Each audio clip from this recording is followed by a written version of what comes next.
Let's look at the general ledger accounts of manufacturing, or as you know it, cost accounting. So let's look at the first account.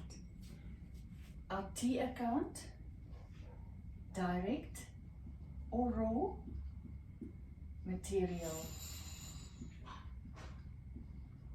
stock. Remember that this is a balance sheet account. It doesn't close off anywhere. It will end up with a balance. Now this direct material stock account will generally start with a balance. It's an asset on the debit side, and let's say that's 20,000 Rand. Now in this account, like we usually used to do with trading stock, we will buy more raw materials. We will buy more wood if we make desks. We will buy more rolls of material, fabric, if we make clothes. So if we do that, we can do that cash. So there can be bank, 10,000. And remember our folio numbers, CPJ. There can be creditors control. When we buy on account, which will then be the CJ, let's say 5,000. We can even have returns like we've had in the trading stock account. If we have returns, creditors control will be on that side.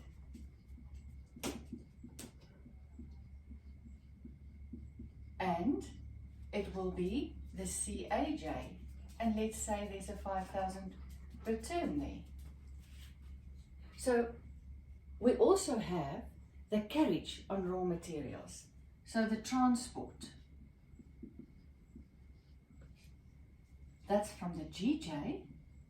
And let's say that's 6,000 Rand. Now what I want to concentrate on now is that the next sentence is, in your activities, in your exams, in your tests, and in real life, is that we need some of this raw material to make the desk. So we will say raw materials issued.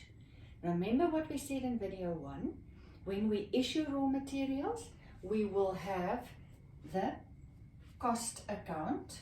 I'm going to do it here. Raw or direct material cost.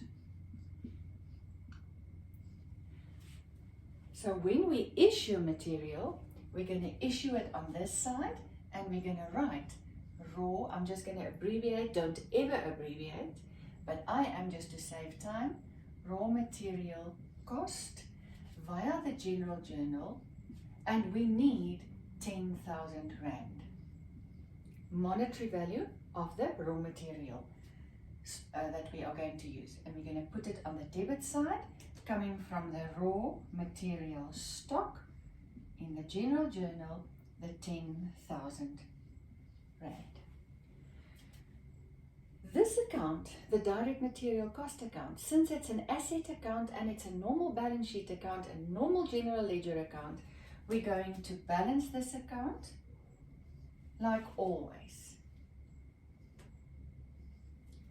And the balance is going to say to us, what is the amount, the monetary value of the raw materials that is still left, that we bought, we sent back after all of that, and after issuing a monetary value of that stock. What is now still left?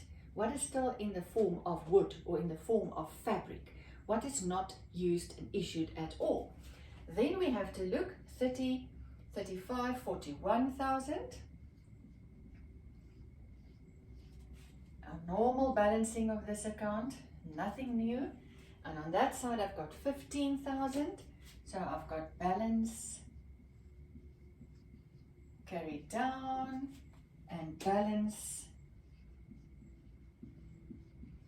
brought down, and the amount is 41, 31, 26,000.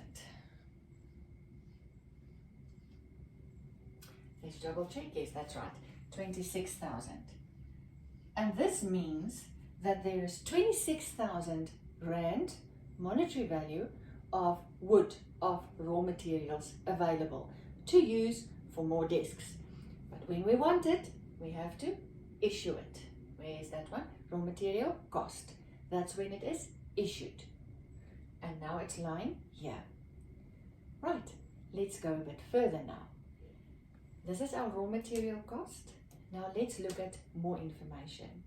Let's say they tell us that the direct labor, that means it's the salaries of all the wages of the people that's directly working on this desk, that's making the desks, that's actually putting it together. That's direct labor. So let's have a look, and we say direct labor. Just want to make sure that you can still see it.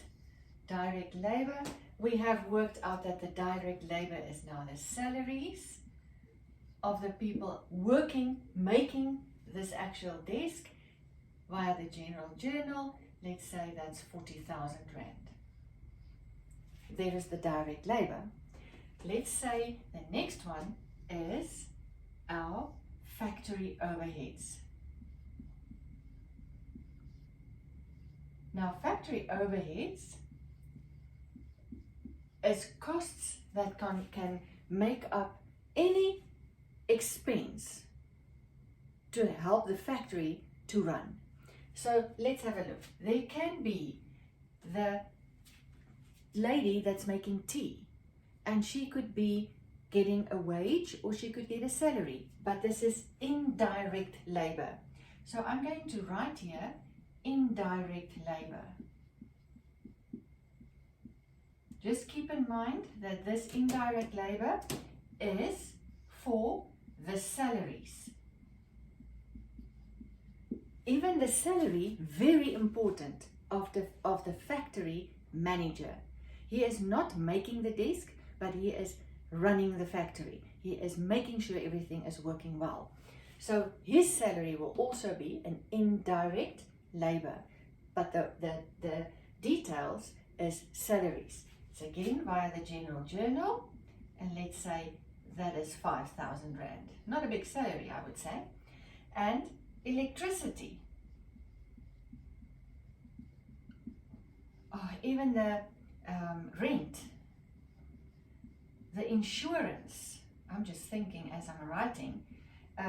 Maybe the depreciation, but only the depreciation on the factory equipment, not depreciation on the printer, because that will fall under admin cost. Not the salary of the salesman, because that will fall under selling and distribution. Not advertising, because that is selling and distribution, but everything that belongs to the factory. So if we have, just for the sake of interest, if we have any UIF or any medical aid fund that is for the indirect labor, that will also be in this account.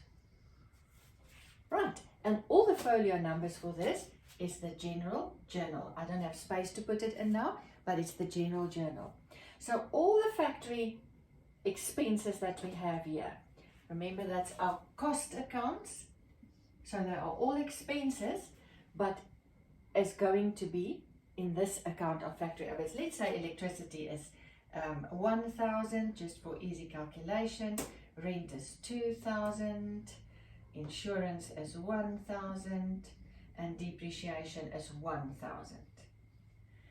Now, this is where we get to what I said in video 1, where the direct labor, the raw material cost, and the factory overheads will all close off to work in progress. Work in progress.